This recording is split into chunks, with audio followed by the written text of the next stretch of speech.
अस्सलाम वालेकुम नाज़रीन, प्रोग्राम ओपिनियन मतलब काज़ी में बलिकार और यासिर अहमद हमको स्टूडियो में ज्वाइन करता सीनियर तजज़ियाकार अली काजी साहब। वेलकम अली साहब। Thank you Yasir. अली साहब, कल ताईं पाण डिस्कस कयो त पीपल्स पार्टी ऐं PMLN ऐं जेके नेगोशिएशन्स हलन थियूं बजट हवाले सां, पोइ बजट हवाले सां कल्ह बि जेको आहे को मुस्बत क़िस्म जी का ॻाल्हि ॿाहिरि न आई। एहसन इक़बाल साहब चयो त हल्को डिले थी सघे थो, उहो महसूस बि थियो। 12 तारीख़ ते पहिरां 12 पहिरां कल्ह ताईं अची वियो त 12 तारीख़ ते पेश थींदो। पाण चयो थो वञे त 10 तारीख़ खां प्रोसेस शुरू थींदो, 12 तारीख़ ते लाज़िम बजट पेश थींदो। हाणे हुन में 570 बिलियन जी हिकिड़ी ख़बर हले थी पई त पंजाब ॾियण लाइ राज़ी थी वियो आहे, त पोइ ईअं ई ख़बर हलनि थी पियूं त सिंध बि जेको आहे उहो कुझु न कुझु नेगोशिएशन ते राज़ी थींदो, पर थींदो न थींदो। ऐं माण्हू वरी हिनखे जोड़े वेठा आहिनि कुझु माण्हू त भई ये GB जा इलेक्शन्स जेसि ताईं फाइनलाइज़ नथा थियनि, पीपल्स पार्टी खे गवर्नमेंट मिली नथी वञे, तेसि ताईं इहो बजट जो मसलो रहंदो। न उहो कल्ह तव्हां गुज़ारिश कई त पीपल्स पार्टी नवाज़ लीग वारा ठही वेंदा। ॻाल्हि आहे त जेको इज़ाफ़ी पैसा वफ़ाक़ खे कीअं मिलनि, त हुनजो हाणे इहो रस्तो कढियो अथनि त बजट सरप्लस ॾेखारींदा। जीअं अॼु पंजाब कयो आहे त 577 अरब रुपया उन्हनि चयो त असां वटि वाधू आहिनि त माना असांखे वफ़ाक़ ॾे ई न, मथे ई रखी वठे। हाणे 500-600 अरब रुपया अगरि पंजाब ॾियण लाइ राज़ी थिए पई त अहिड़ा को 250-300 अधु सिंध बि ॾींदी ईअं ई त सरप्लस ॾेखारींदी। ॾिसो हाणे इहे आहिनि ॿुधण में 250 अरब 300 अरब जाम पैसा आहिनि, 500 अरब 700 अरब, लेकिन जीअं असांजी सरकारी कम हलनि था हिन सां आउं नथो सम्झां त को पंजाब जे आम माण्हू जी सिहत ते को वॾो फ़र्क़ु पइजी वेंदो या को सिंध जे आम माण्हू जी सिहत ते वॾो फ़र्क़ु पइजी वेंदो, छाकाणि त असां वटि उहे बि यूटिलाइज़ेशन बि केतिरी थिए थी। आख़िरी महीने जून में हिन में मई जून में त आख़िर में धड़ाधड़ पैसा ख़र्च करे रहिया हुजनि था त ही लैप्स न थी वञनि। असां वटि को विरहाईंदा आहिनि त उन सां माण्हुनि खे छा मिलंदो आहे। सो इहो ठही वेंदा पाण में, तव्हां फ़िक्र न कयो। ऐं गिलगित बल्तिस्तान जी हुकूमत ते बि ठही वेंदा, छाकाणि त इहो त अॻु में ई तय हूंदो आहे। ऐं हुते हाणे तव्हां ॾिसो त कमाल थी वियो त इलेक्शन कमीशन चए थी त 5 सीटनि ते असां रिज़ल्ट रोके छॾिया आहिनि ऐं त रीपोलिंग थींदी। हाणे 24 मां 5 त माना हिकिड़ो वॾो मेजर चंक आहे। मां उहो ई अर्ज़ु कयां पियो त तव्हां मतिलबु पोइ उते न अञा तइ थींदो हूंदो न कंहिंखे ॾियणी आहे। यस एग्ज़ैक्टली। त हीउ एतिरो को वॾो मसइला न आहिनि, हीउ सिर्फ़ु हिकिड़ो थोरी घणी त ज़ाहिर आहे 2 माण्हू आहिनि, किथे इख़्तिलाफ़ु थींदो हूंदो नंढो वॾो, पर हीउ अहिड़ो को इख़्तिलाफ़ु न आहे जंहिंजे करे को हुकूमतनि में चइजे त रोसामा थी वेंदा, निकिरी वेंदा। हीउ त मेजर जॾहिं को मेजर इशू ईंदो, मिसाल 28 तरमीम आहे, 28 तरमीम ते बि मामिलो नवाज़ लीग ऐं पीपल्स पार्टी जो पाण में न आहे, उते बि मामिलो सघारी कुवतनि ऐं पीपल्स पार्टी जे विच में अगरि थींदो सो थींदो। हिन ते आउं नथो सम्झां त को डिफरेंस थींदो। पॉलिसी जो इशू हुजे त मिसाल आज़ादु कश्मीर में ही जेको कुझु थिए पियो, हाणे ऑफिशियल फिगर ई मुंहिंजे ख़्याल 13-14 माण्हुनि जो आहे, पर ख़बर न आहे केतिरा, छाकाणि त ट्रांसपेरेंट ऐं आहे कोन्हे, ख़बर त पए नथी। जीअं बलूचिस्तान जी ख़बर नथी पए, हीअं पाण खे हिते ख़ैर पाण खे इस्लामाबाद जी बि न पई। उहो जेको हिकिड़ो फायरिंग थी PTI जे जलसे ते ताईं, उहा बि ख़बर न आहे त असल केतिरा माण्हू मुआ हुआ 26 नवंबर ते। लेकिन हिते बि हिकिड़ो अॼु हुननि जी कॉल बि हुई, आज़ाद जेके कलदम एसोसिएशन आहे हुननि जी, पर उते माण्हू त न निकिता, पर जेके रिपोर्ट्स अचनि पियूं त बिल्कुलु सुनसान लॻो पियो आहे आज़ादु कश्मीर। त हाणे उते अहिड़ा यानी हैंडल कीअं कजे मसइले खे, इन ते इख़्तिलाफ़ हूंदा आहिनि। मिसाल पीपल्स पार्टी जे प्राइम मिनिस्टर ओचितो चए थो त उन कलदम तंज़ीम वारनि सां बि ॻाल्हाइण लाइ राज़ी आहियां। त भई तव्हां हिकिड़ी तंज़ीम खे कलदम करार ॾेई छॾियो आहे, यानी उनजो नालो बि न खणिजे। तव्हां सिटिंग प्राइम मिनिस्टर आहियो, तव्हां कीअं हुन सां ॻाल्हाइण लाइ उनखे आच कयो पियो? चए थो रिक्वेस्ट थो कयां त टेबल ते वापसि अचो। ठीकु आहे, हाणे दरख़्वास्त करे पियो prime minister of Azad Kashmir आहे पीपल्स पार्टी जो न, त पीपल्स पार्टी शायदि हीउ जेको हुते सान्यो थियो आहे इन खां पोइ हिन ख़्याल जी हूंदी त यार हीउ जेको ताक़त जो इस्तेमालु ईअं करण सां को नुक़सानु थींदो, लेकिन इट्स टू लेट। उते जो उते तल तो लाइव प्रोग्राम मैसेज आयो त 12 सीटनि ते जेको आहे नेगोशिएशन न थींदो। राठौड़ साहब जे साम्हूं राठौड़ साहब खे हुनखे चयो वियो त तव्हां छा नेगोशिएशन्स कंदव उन्हनि सां, जॾहिं तव्हांजो मेन मुद्दो ई 12 सीटनि ते अटकियल आहे। त हुन चयो त असां ॻाल्हायूं था, 12 सीटनि ते बि ॻाल्हियूं थी सघनि थियूं। त उते जो उते ई उहो तल तुसीं साहब अलाए कंहिंजो मैसेज पढ़ी ॿुधायो त भई हे त 12 सीटनि ते कोई नेगोशिएशन्स न आहिनि तहिड़ी। ॾिसो अहिड़ा एंकर जी इंफॉर्मेशन ते नथा हलूं पाण, लेकिन मूंखे त पहिरीं त हिन नुक़्ते ते सम्झ नथी अचे न त प्राइम मिनिस्टर हिकिड़ी तंज़ीम खे कलदम करार ॾिनो वियो आहे। भले पीपल्स पार्टी चए त हीउ रियासत जो फ़ैसिलो आहे, पर कागज़ी कार्रवाई त सरकार कई आहे न। जेको प्राइम मिनिस्टर आहे, ज़ाहिर हुन रिकमेंड कयो हूंदो, हुनजे इंटीरियर मिनिस्ट्री रिकमेंड कयो हूंदो, अलाए हुते होम मिनिस्टर छा आहे, तॾहिं त हुनखे कलदम करार ॾिनो हूंदो न। हिकिड़ी कलदम तंज़ीम सां प्राइम मिनिस्टर ॻाल्हियुनि लाइ कीअं आछ पियो करे, उहो बि टेलीविज़न ते वेही। त चवण जो मक़सदु ॿुधाइण जो सिर्फ़ु इहो आहे त पीपल्स पार्टी ऐं जेके रूलिंग ॿियूं क़ुवतूं आहिनि, चाहे सघारी क़ुवतूं या नवाज़ी, हिननि सां पीपल्स पार्टी जा बसि ईअं इख़्तिलाफ़ थींदा आहिनि त यार हिन ॻाल्हि खे थोरो हीअं ॾिसजे, थोरो हू ॾिसजे। बुनियादी ॻाल्हियुनि ते इख़्तिलाफ़ अहिड़ा न आहिनि जो इतिहाद टुटी पए। कॉलर था गुलाम अदर ख़ास के लिए ना शाह जी ख़ास के लिए साहब छा चवणु चाहींदा? तव्हांखे मुंहिंजो सलाम हुजे, काइद साहिब मुंहिंजो सलाम हुजे। वालेकुम। तो यात्री साहब, अॼु असांखे तक़रीबन मां 4-5 ॾींहं थिया आहिनि असांजो ट्रांसफार्म फटियल आहे। सम्झो असांजा ॿचा दरपदर, असां पाण परेशान, न पाणी न बिजली, ऐं लोड शेडिंग जी आहे। सदर साहब जो इलाइक़ो आहे, 12 कलाक लोड शेडिंग आहे। ॿियो हिकु महांगाई असांखे मारे छॾियो आहे, जेको हींअर 135 रुपया किलो जेको आहे असां अटो पिया वठूं। असां पंहिंजा ॿचा पालियूं, असांजी गर्मी जे लाइ असां पंहिंजो बिल बि असां भरियूं था साईं। ऑफिस में वञूं था, चक्कर काटे काटे काटे असां दलील थिया आहियूं। त जो इन जे लाइ काइद साहिब को नज़रसानी कराए साईं, महिरबानी थी साईं। ठीकु आहे साईं, ठीकु आहे। ख़ासि करे सर नज़रसानी केरु करे? एग्ज़ैक्टली। छाकाणि त नज़रसानी थींदी आहे को बेध्यानी जे सबबु कमु थी रहियो हुजे, को ग़लति फ़ैसिलो। हीअ त ॼाणी वाणी आहे न, हीअ त दानिस्ता थिए पियो। हिन में नज़रसानी हू छा कंदा? असां लोड शेडिंग जेका थिए पई, हू हिकिड़ी कई इलाइक़नि में त चिटे, हाणे शायदि बिजली बहाल थी हुजे अपर सिंध में, नाहिली आहे। हा, पर स्टेट चाहे नथी करे सघे, कहिड़ी नाहिली आहे। ॿियो त हाणे छा आहे, महांगाई त हिकिड़ो सॼे मुल्क जो किस्सो आहे। उनमें नवाब शाह ठीकु आहे, सदर ज़रदारी साहिब जो ज़िलो आहे, पर महांगाई खे नवाब शाह लाइ त घटाए नथो सघिजे। न लोड शेडिंग जी साईं ॻाल्हि कई त न महांगाई बि चयो साईं घणी आहे। किथे हिन गर्मी जेका हीट वेव आहे हींअर, मतिलबु कहर जी गर्मी आहे। हिन गर्मी में अगरि तव्हां 12 कलाक लाइट बंदि कयो, कहिड़ा हुन वटि हर घर में एयर कंडीशन लॻल आहे, पर हिकिड़ो जॾो वॾो पखो हलंदो हूंदो, कुझु थींदो हूंदो, तव्हां उहो बि बंदि करे छॾियो था। छा था कयो? मतिलबु आई जस्ट डोंट अंडरस्टैंड कि हिन जो को मतिलबु को ओई वाही छो नथो थिए, को वाहर करण वारो किथे नज़र अचे त यार हुकूमत किथे, मतिलबु हीअ जेके फेडरल इदारा आहिनि, चवनि था फेडरल इदारा वफ़ाक़ सभु कुझु ठीकु करे छॾे थो। हीअ त हेस्को ऐं सेप्को त फेडरल इदारा आहिनि, के इलेक्ट्रिक त फेडरल गवर्नमेंट जे अंडर अचे थी। हिननि जी कारकर्दगी त पहिरीं सिंध में सुधारे ॾे न, पर हाणे सोल्यूशन हिन जो इहो निकितल अथनि न, जेको IMF हिननि खे फीड कयो आहे त बसि प्राइवेटाइज़ कयो। हाणे लॻा पिया आहिनि हिननि सारी डिस्कोस खे प्राइवेटाइज़ करण में। त पोइ के इलेक्ट्रिक त प्राइवेट आहे न, ऑलरेडी प्राइवेटाइज़। कराची में अची माण्हुनि खां त पुछो के इलेक्ट्रिक जी परफॉर्मेंस छा आहे, कारकर्दगी छा आहे, कि लुट मार आहे, ॿियो त कुझु बि कोन्हे। हिते त लुट मार आहे हिन जी। अच्छा, पंहिंजी ॻाल्हि हले पई त हिकु जेको इहो आज़ादु कश्मीर में थिए थो, ज़ाहिर आहे हिकिड़ी सूरत हाल इहा ॾाढी तशवीश वारी आहे ई आहे। जेके वीडियोज़, जेके माण्हुनि जूं ॻाल्हियूं, उहे सभु अचनि थियूं पियूं, सभु थिए थो पियो। ज़ाहिर आहे लिकंदियूं त इवेंचुअली न, अगरि जेका शइ थी पई आहे, कोई इंसिडेंट थी पियो त हिन वक़्तु सभिनी खे डपु इहो ई आहे त को इंसिडेंट या का अहिड़ी शइ न थी वञे जंहिंमें सिचुएशन ख़राबु थी वञे। पीपल्स पार्टी खे बि इहो ई डपु आहे। पर हिकु सुवाल काफ़ी माण्हू बि उथारनि था त शरीफ़ ख़ानदान ओके हूंदो हिन सां? शरीफ़ ख़ानदान त पाण खे एसोसिएट कंदो आहे कश्मीर सां। ॾिसो, हाणे हिन में एथनिसिटी जी त ॻाल्हि ई न आहे। ॻाल्हि त इहा आहे त आज़ादु कश्मीर में जेको कुझु थिए पियो, तव्हां चओ त को इंसिडेंट न थी पए, इंसिडेंट त थियो। एग्ज़ैक्टली, फ़िलहाल त थियो। हाणे उहो ठीकु आहे, तव्हां केतिरो बि उनखे लिकाए वठो, कंबलनि जे हेठि खणी वञो, पर अॼुकल्ह सोशल मीडिया जो ज़मानो आहे, पोइ उनमें कूड़ियूं ख़बरूं बि जाम हलनि थियूं। इहो बि डिजिटल मीडिया जो कमाल आहे त मतिलबु जेतिरी मतिलबु मन घड़त जेको मुंहं में अचे माण्हू ॻाल्हाए था वञनि, को हुननि खे उहो हिकिड़ो अलॻि दास्तान आहे। लेकिन ईअं त न आहे, सरकार पाण चए थी त 4 पुलिस वारा ऐं शायदि 9 सिविलियंस वीचारा मारिजी विया आहिनि हुते, त 13 जो फिगर त 13 माण्हू को नंढा माण्हू त कोन्हनि, माना इवेंट त थी चुको आहे। ऐं हिन खां पोइ जीअं हुनखे दॿायो पियो वञे, माण्हुनि जी गिरफ़्तारियूं आहिनि, माण्हू हुन जा लीडर भॻल आहिनि, माण्हुनि ते क्रैकडाउन थियल आहे, शहर सुनसान आहे, कारोबार बंदि आहे।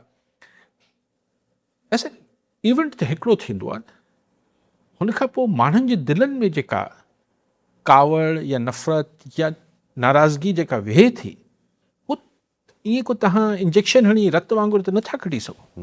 उहो कावड़ सुभाणे आज़ादु कश्मीर जी कावड़ बलूचिस्तान खे त तव्हां ईअं करे वेठा आहियो, KP खे तव्हां कयो, बट आज़ाद कश्मीर खे ईअं कंदो, गिलगित बल्तिस्तान खे ईअं कंदो?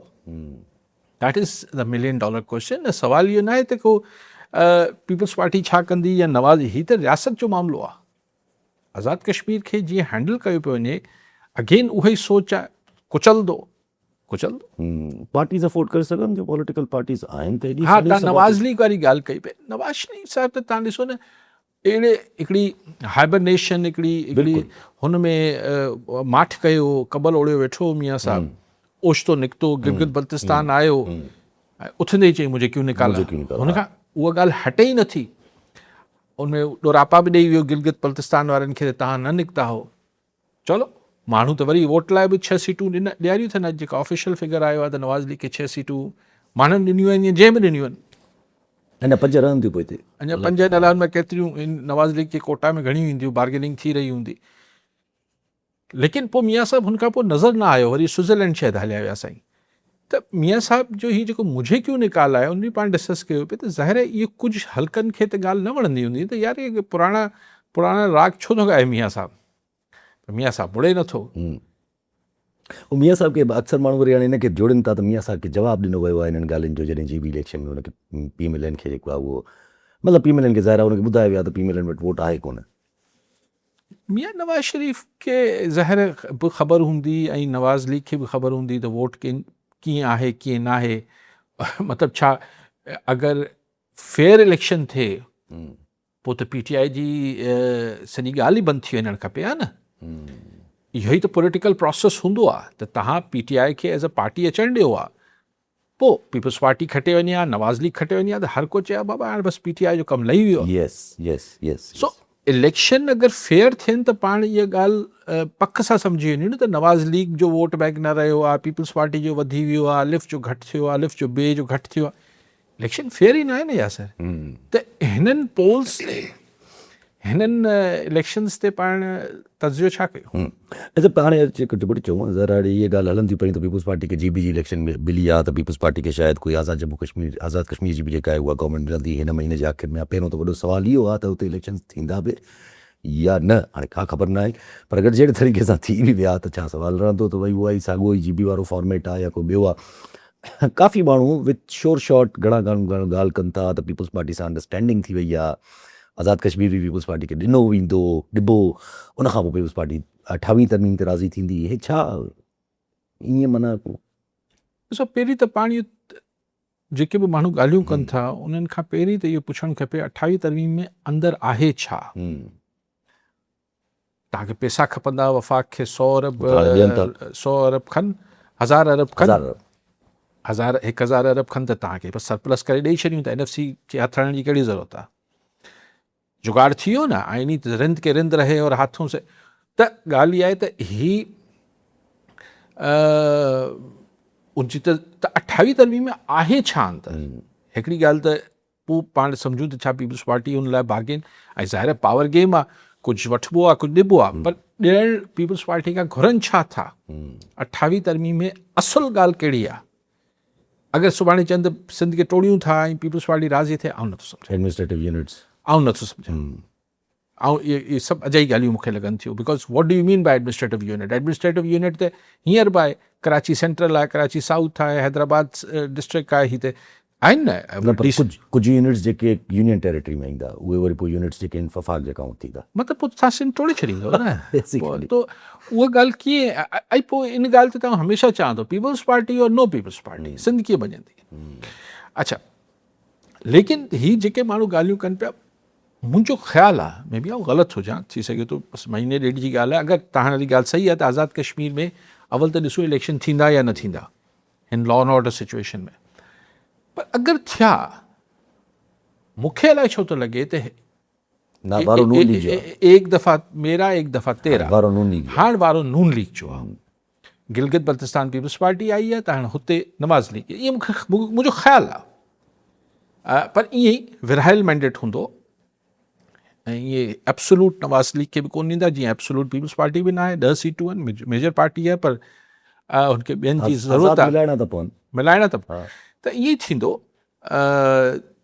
मूंखे ईअं लॻे थो त कश्मीर जेका आहे आज़ादु कश्मीर जी हुकूमत अगरि इलेक्शन थी त नवाज़ लीग केबल थी।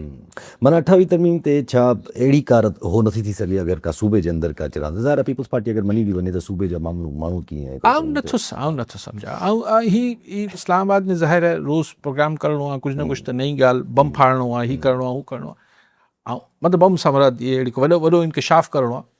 मूंखे नथो सम्झ में हीअ जेके ॻाल्हियूं ॿियूं बि कनि था त सिंध में फलाणी फैमिली में हथु विझंदा, पोइ सिंध ॾिसो उहा ॻाल्हि कीअं मतिलबु केरु चाहे थो, इस्टेब्लिशमेंट चाहे थी या पीपल्स पार्टी पाण चाहे थी। अगरि पीपल्स पार्टी पाण चाहे थी त सिंध में को चेंज आणिजे त पोइ हुनखे हीअ सभु कुझु करण जी कहिड़ी ज़रूरत आहे, करे सघनि था। ही हिकिड़ा दड़का आहिनि, हिकिड़ा प्रेशर्स आहिनि। पीपल्स पार्टी में ज़ाहिर आहे इन्हनि ॻाल्हियुनि ते हाणे पीपल्स पार्टी केतिरो मञींदी केतिरो न मञींदी उहो त हाणे वक़्तु ॿुधाईंदो। अचो हलो पंहिंजी हुन ते जेका दुनिया में ट्रम्प आहे उहो लायूं वेठा आहिनि पूरे स्ट्रेट बंदा अक्सर मुल्क जेके उहे परेशान आहिनि, हिन मां पाकिस्तान बि ज़ाहिर परेशान आहे पंहिंजी हद ते। चवंदा पिया त पाकिस्तान जी इकोनॉमी हालत छा आहे, पर ट्रम्प साहिबु चवे थो त पियो त भई MOU बसि थियण वारो आहे, बसि डील ऑलमोस्ट पहुती आहे। नेतन्याहू खे बि मां चुप कराए छॾियो आहे, पर नेतन्याहू चुप थियो कोन्हे। वेरेज़ पर इन ई पसे मंज़र में ज़ाहिर आहे ईरानी बि पोइ चवनि था त भई ट्रम्प दानेदारी नथो करे, असां त हुन सां ॻाल्हायूं पिया, पोइ बि अहिड़ी बदनीयतीअ थी हुई।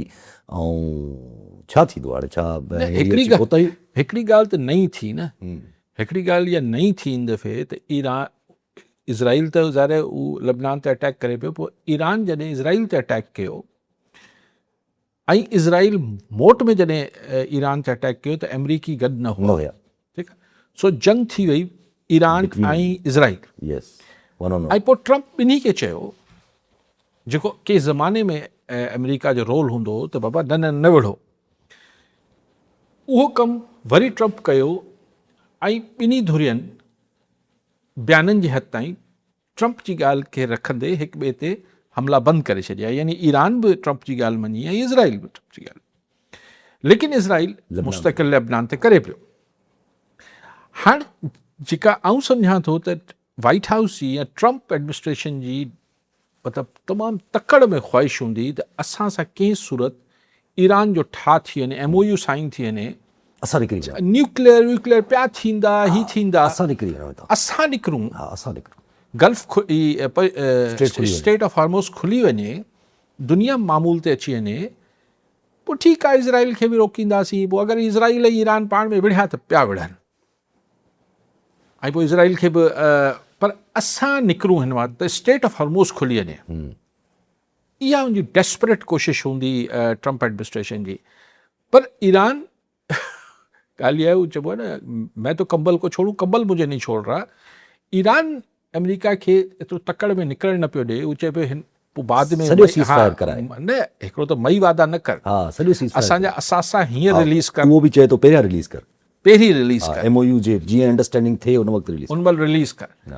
ऐं लेबनान, हाणे लेबनान वारी ॻाल्हि शायदि ईरान जी अमेरिका इज़राइल खां न पियो मंझराए सघे। उते बेवस थियो आहे इज़राइल, अमेरिका या Trump, whatever you call it. So इहा रियलाइज़ेशन शायदि असां वारा बि वञी, मोहसिन नक़वी ॿिया वञी ईरान खे सम्झाइण जी कोशिशि पिया कनि त बाबा नेतन्याहू हाणे सफ़ा उनजो घर जो माण्हू त कोन्हे न, मतलब नथो मञे, त उन ॻाल्हि खे पोइ ॾिसंदासीं। हाणे लेबनीज़ शायदि आर्मी चीफ, फौजी को कमांडर आहे, चीफ आहे आर्मी चीफ। हाणे ॾिसो सिग्निफिकेंट न आहे। हिन महिल जॾहिं लबनान ते इज़राइल हमला पियो करे, उन महिल ईरानी लेबनीज़ फौजी क़यादत पाकिस्तान में वेठल आहे, असांजी फौजी क़यादत सां ॻाल्हाए पई त छा ईअं मौसम ते त कोन ॻाल्हाईंदा हूंदा। मूं कल्ह बि तव्हांखे इशारतनि ॻाल्हि कई त दिस इज़ सिग्निफिकेंट। ऐं इज़राइल अगरि असांजी दुआऊं लेबनीज़ फ़ौज सां गॾु हूंदियूं त उहो ज़ाहिर इज़राइल खे उहे दुआऊं लॻंदियूं त सही न। ऐं ॿियो कुझु न पियो चवां, त हिकिड़ी ॻाल्हि कयां पियो त ज़ाहिर असां अगरि सहकार कयूं पिया, लेबनीज़ आर्मी चीफ कॾहिं ईंदो आहे असां वटि, ऐं ख़ासि तरह हिन मौसम में, त आसिम मुनीर साहिबु ज़ाहिर मिलिया आहिनि। पोइ असां जेको आहे उनखे कुझु तावीज़, कुझु वज़ीफ़ा, कुझु दुआऊं ॾींदासीं न। So it's significant. अच्छा बस ज़रा हिन पूरे टॉक्स में शुरूआत खां वठी पाकिस्तान जेको रोल प्ले कयो आहे उहो काफ़ी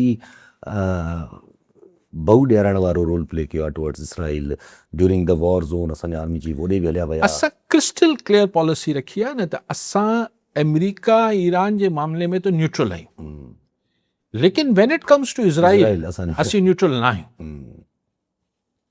मतिलबु इन में त को शक शुबो न आहे न। हा, अमेरिका विच में आहे, ईरान ऐं अमेरिका जे विच में असीं बाबा असां लाइ अमेरिका बि दोस्त आहे, ईरान बि दोस्त आहे, पर इज़राइल अगरि अचे थो त असीं धुर आहियूं। ज़ाहिर इन ते बि ज़ाहिर इसराइल खे त हिकिड़ो लॉन्ग टर्म पाकिस्तान ते त हिकिड़ी तशवीश रहंदी। सर मूंखे त सम्झ नथो अचे त इज़राइल जो लॉन्ग टर्म फ्यूचर हिन पॉलिसी सां आहे छा। ही सुगो MOU साइन थिए या सर ही त ॾिसजो त शयूं तेज़ी सां कीअं इन जो इम्पैक्ट अचे थो, छाकाणि त अमेरिका हाणे उहे असरअंदाज़ हिन ख़लीज मुल्कनि ते पंहिंजो असरु रखी न सघंदो। ऐं सऊदी अरब हुजे, कतर हुजे, ही मुल्क हुजनि, ही ईरान ॾे पंहिंजा मामला ठीकु कंदा त ही अगरि पाकिस्तान, ईरान ऐं ख़लीजी मुल्क जेके आहिनि हिक ॿिए सां पंहिंजा मामलात अञा वधाईंदा, दुआनि जा ऐं वज़ीफ़नि जा ऐं तावीज़नि जा, जीअं असां सऊदी अरब सां अगरि हू डील कयल आहे डिफेंस पर्पज़ लाइ, त इहो इज़राइल त जेको इज़राइल हिकिड़ो वॾो रोज़ पिटको कंदो त असांखे चारो तरफ़ खां दुश्मन आहिनि, असांखे स्क्वीज़ कनि पिया ईअं विच में, त असांखे हिननि खे मारणो बि आहे, पाण खे बचाइणो आहे, हिननि जा इलाइक़ा बि असीं कब्ज़ा करे वठूं जीअं असीं वॾा थी वञूं। हाणे त उहो पोइ हुन स्क्वीज़िंग में पहिरीं सिर्फ़ु ईरान वेही हितां मामलात करे रहियो, हाणे सूरत अञा ॿी थींदी। ज़ाहिर अमेरिका लाइ बि मसइलो थी थो, ज़ाहिर हिनखे चाइना ईरान अमेरिका लाइ छो मसइलो थींदो? अमेरिका खे हाणे इज़राइल सां जेको पंहिंजी रत जो रिश्तो आहे उनखे टोड़े ऐं हिकिड़ो सिफ़ारती रस्तो रखिणो पवंदो न। ऐं पोइ ईरान सां बि ज़ाहिर हिकिड़ो सुठो रस्तो रखिणो पवंदो, रखंदो, तव्हां ॾिसजो ऐं पोइ शयूं चेंज थींदियूं। इज़राइल जो हीउ जेको एम्बिशियस पणो आहे, जेसि ताईं इज़राइल में सोच जी तब्दीली न ईंदी, जेको हुनजे ॿार बच्चे में सराहियत थियल आहे त असांखे मतिलबु वी आर चोज़न वन, असांखे कुदरत जेको आहे असांखे चूंडियो आहे त असीं सभिनी खां पवित्र ऐं पाक ऐं सभु कुझु आहियूं, ऐं तंहिंजे करे असांखे ग्रेटर इज़राइल असांखे ज़िक्र थियल आहे, हिते थियल आहे मुक़दस किताबनि में त इज़राइल हेॾो वॾो हूंदो।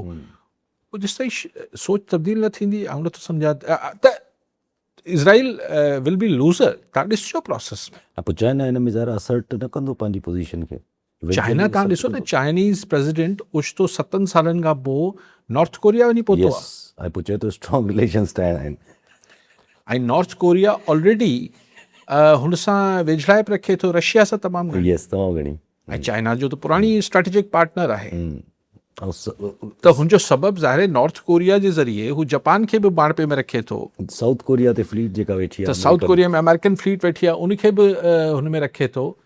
ऐं अगरि सुभाणे हीउ ॾिसो न, अहिड़ा मुल्क त वॾनि माण्हुनि खे ईअं माण्हू त खपंदा आहिनि, जाठा खे सम्झा। सो चाइना के, रशिया के, नॉर्थ कोरिया त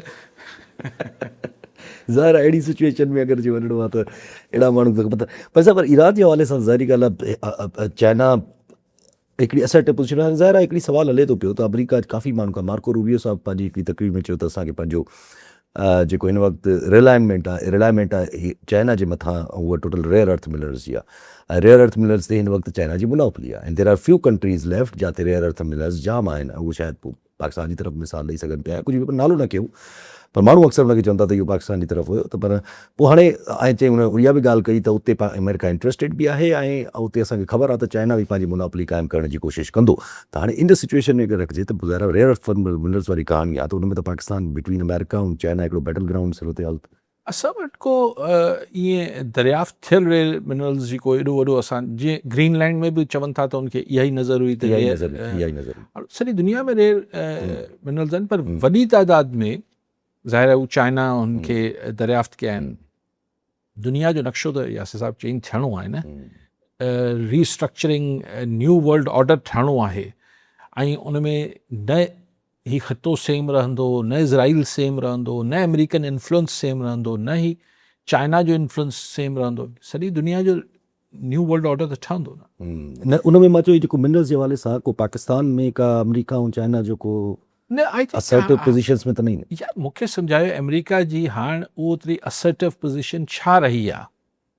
पावर में त असांजे हिकिड़े माण्हू इलीट्स जो ठीकु आहे, ठीकु आहे, उहो रहंदी, पर अमेरिका छा चइबो आहे त they been living in this situation for so many decades त ही पाकिस्तान चाइना सां बि हूंदो आहे, असां सां बि हूंदो आहे। So I think they have lived with this situation कि हू चाइना खे बि बर्दाश्त, मतिलबु पाकिस्तान ईअं हिकिड़ी हाणे हज़म करायो वियो आहे त असां ॿिन्ही सां गॾु हाणे इन ते अगरि मूंखे चओ त इहा ज़ाहिर सिचुएशन त पाकिस्तान लाइ ॾाढी इंट्रस्टिंग बि आहे, ॾाढी ग्लोबली हिकिड़ी चइजे त ज़ाहिर ब्लॉग्स एवरीथिंग, पाकिस्तान जे अंदरि जेको थिए थो इन जेका इंटरनल स्टेबिलिटी आहे from taking from the Balochistan towards हिन वक़्तु आज़ादु कश्मीर ताईं, इहे ॿई पोइ कोलाइड थी कनि न, इहे त कॾहिं बि मैच ई न करे सघंदियूं, कॾहिं बि मुल्क खे फ़ाइदो न थी सघंदो। कहाँ मुल्क खे फ़ाइदो जेसि ताईं मुल्क जो अंदरि हाउस इन ऑर्डर न आणींदो, तव्हां प्रोसेस स्टार्ट न कंदो।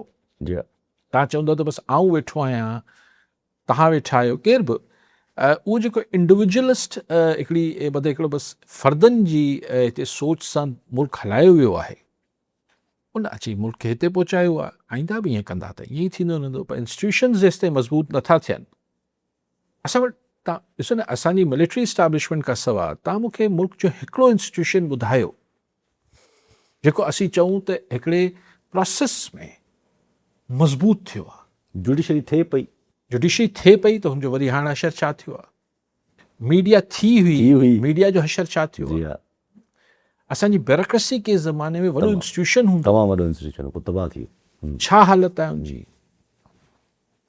बाक़ी कहिड़ा इंस्टीट्यूशन्स जी ॻाल्हि कयूं जिथां पब्लिक खे को रिलीफ मिले या पब्लिक जी का दादरसी थिए,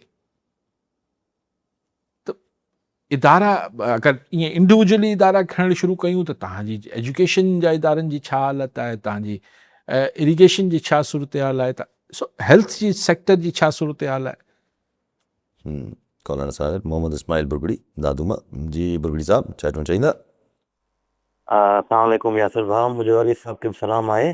मुंहिंजो अवां खां हीउ सुवालु आहे अली साहब खां त हीउ जेको मुल्क में नओं दहस आहे सूबनि जे हवाले सां ऐं कर्ज़ जे हवाले सां, ॿियनि मसइलनि जो एतिरा मसइला आहिनि मुल्क में ऑलरेडी, जेका असां पाण ॿुधाईंदा रहंदा आहिनि त हिते गुरबत जा मसइला आहिनि, हिते रोज़गार जा मसइला आहिनि, हिते आबादी जो सभ खां वॾो मसइलो आहे, हिते हेल्थ सेक्टर में मसइला आहिनि, पाणी जी विर्थ जा मसइला आहिनि, आबाद घरनि जा मसइला आहिनि, यानी एतिरा मसइला आहिनि जो मसइलनि में ई मसइला आहिनि, चवंदा आहिनि दॿले में दॿलो आहे।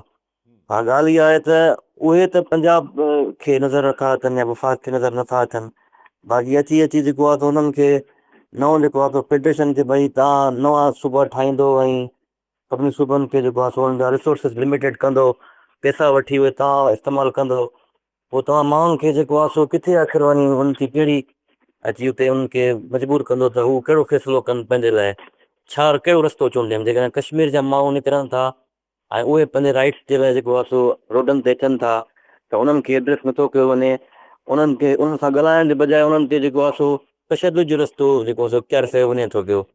सिंध जे माण्हुनि सां ईअं थियो आहे, ऐं इवन बलोचिस्तान जे माण्हुनि सां इहो ज़ुल्म आहे, KPK जे माण्हुनि सां ज़ुल्म आहे, हिकु तरफ़ पंजाब आहे, ॿिए तरफ़ जेको आहे सो हीअ सभु सूबा आहिनि, सर पोइ हीअ आख़िर किथे वञी, यानी हीअ जेको आहे सो मुल्क जो मुस्तक़बिल किथे वञी जेको आहे सो सुधरंदो, कीअं? ठीकु साईं। सही बुरगड़ी साहब, चला जा रहा है खुदा के सहारे। बिल्कुलु वठी वठूं पोइ साईं जेका हलण बोज़दार टंडवाला मां जी, बोज़दार साहब छा चवणु चाहींदा? सर अर्ज़ु आहे मुंहिंजो त ख़मीस जे ॾींहुं मुंहिंजे पुट खे SHO वई त पाण वरी चंबुड़ गिरफ़्तार कयो नाजाइज़, पोइ ॻाल्हियूं छो राति जो ॻाल्हायोमांसि, मूंखे चयईं त 5 लख रुपया ॾे, ॿनी जो टुकड़ो विकिणी मूंखे ॾे, हुन जे लाइ अर्ज़ी कारी साहब खे अर्ज़ु कंदुसि कसूर बेकसूर खे दोहारी करणु इहो कहिड़ो कानून आहे। जेकॾहिं परी आई असीं 30 माण्हू खाइण वारा 5 खे 6 एकड़, उहा बि विकिणी 5 लख SHO वई त पावर खे ॾियां, चवे थो मां सलीम तिजार जो माण्हू आहियां, त उनजे लाइ जेतिरो आवाज़ु थी सघे अथारियूं मूं ग़रीब सां इंसाफ़ थिए, ॿियो बि नहीं, ख़ैर आहे सर। ठीकु साईं। साईं बुलबुड़ी साहिब लाइ त मूं अर्ज़ु कयो त सॼो हिननि मंज़र कशी कई वसई हले पियो अला करे बहितर थिए। साईं हिकिड़ी ॻाल्हि कयूं बलूचिस्तान वारो जेको पाण कल्ह बि डिस्कस कयो अथव उन ते हिकिड़ो अजीब रिएक्शन बलूचिस्तान गवर्नमेंट ॾिए थी त हीअ एतिजाज कनि था त हीअ असांखे हिकु ब्लैकमेल करण जी कोशिशि था कनि, ब्लैकमेल न कनि, हे पंहिंजो कमु शुरू कनि, असां केरु? पको आहे जेके डॉक्टर्स कनि पिया हुते एतिजाज जेको तेज़ाब वारी सूरत हाल खां पोइ हाणे ही बि मुल्क दुश्मन थी वेंदा। एक्ज़ैक्टली चवनि था इहो माना असांखे ब्लैकमेल इहो एटीट्यूड ख़राबु थो अचे, इहो नहीं, सॼे मुल्क में एटीट्यूड सॼे मुल्क में पैदा थिए पियो। सॼे अगरि मुल्क में को पैदा माण्हू एहतिजाज करे पियो, तनक़ीद करे पियो, इख़्तिलाफ़ करे पियो त हीउ मुल्क दुश्मन आहे। हा हीअ असांजे माना बसि हा मतिलबु बलूचिस्तान में हिकिड़ी भई एहतिजाज सां तव्हांजो अगरि तव्हां हू जाइज़ मुतालबो कनि पिया त तव्हां उन एहतिजाज खे एहतिजाजियुनि सां ॻाल्हायो ऐं मसइलो हल कयो। न बि अगरि तव्हांजी नज़र में हू जाइज़ मुतालबो न आहे त हिकिड़े पुरअमन पीसफुल प्रोटेस्ट करणु पंहिंजी माना अंदरां कावड़ कढण जो त हर कंहिंखे हक़ हुजणु खपे न, उहो कंहिंखे नुक़सान त कोन पिया पहुचाइनि। पर हाणे इहा त blackmailing, what do you mean by this? Exactly सम्झ में ॻाल्हि अचे थी। ही बलूचिस्तान सॼे मुल्क में थियो आहे, पर बलूचिस्तान हुकूमत में त ज़ाहिर आहे ॾहाकनि खां टेंडेंसी क्रिएट थी आहे। तॾहिं त माण्हू पुछे थो भई एहतिजाज खे अगरि केरु ॿुधे ई नथो या उनखे मुल्क दुश्मनी जी सरगर्मी सम्झियो वञे थो त बसि पोइ हीउ जेको तव्हां कॉलर अब्दुल सबूर सुमरो कराची मां। जी सुमरो साहब छा चवणु चाहींदा? साईं अर्ज़ु इहो आहे, अस्सलाम वालेकुम सर, त TSL ते को बि आङुर नथो खणे, जेके बि चने पास था थियनि, ऐं सूबाई जेके कमीशन आहिनि यतन पब्लिक कमीशन आहे उन जे हर को आङुर थो खणे, इन छा वजह आहे? वाकई का अहिड़ी ॻाल्हि आहे त पोइ जेको आहे पेट्रोल खे सूबाई कान ॾेई सघजनि, इन जे हली काई छा रिक्वेस्ट थी? पहिरीं बोज़दार साहब वरी तकलीफ़ दार सूरत हाल पंहिंजी ॿुधाई त उन्हनि जे पुट खे चंबड़ पुलिस जो SHO आहे हू गिरफ़्तार करे वियो आहे साईं जी चवाणी त बेगुनाह, ऐं एलिजडली मुबैना तौर ते हू 5 लख रुपया घुरे पियो त ॿनी जो टुकर विकिणो।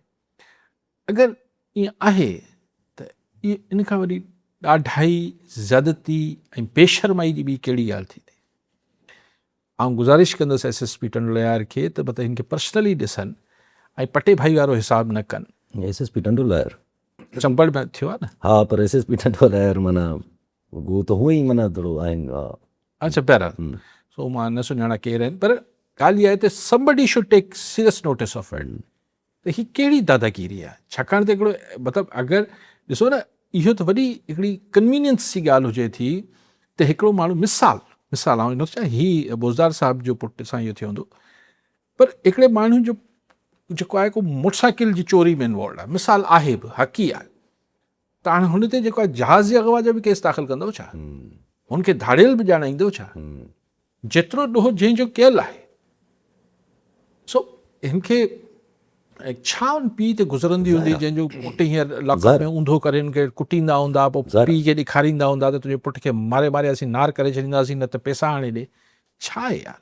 पोइ अल्टीमेटली छा थिए थो? इहो छोकिरो जॾहिं पंहिंजी माउ खे पीउ खे अहिड़ी तकलीफ़ में ॾिसंदो निकिरंदो, ऐं नथो चए जस्टिफाइड न आहे, पोइ इहो ई क्रिमिनल्स जी इहा फैक्ट्री आहे नी थाणनि में। छा थो थिए? सो DIG and SSP should look into it. बाक़ी त अबूज़र साहब मूंखे तव्हां सां हमदर्दी आहे। सबूर साहब त अलाए छा पिया चऊं त अगरि पब्लिक सर्विस कमीशन ईअं करे थी, अगरि वाकई दुरुस्त आहे त भले वफ़ाक़ी हिकिड़ो क्विक सोल्यूशन्स न ॾियो सही। सूबनि जा मामला सूबनि खे करणा आहिनि, उनखे फज़ीलत सां करण जी ज़रूरत आहे। सिंध पब्लिक सर्विस कमीशन ते पहिरीं बि 3 साल बंदि रही, पर असां कुझु सिखूं त कोन था।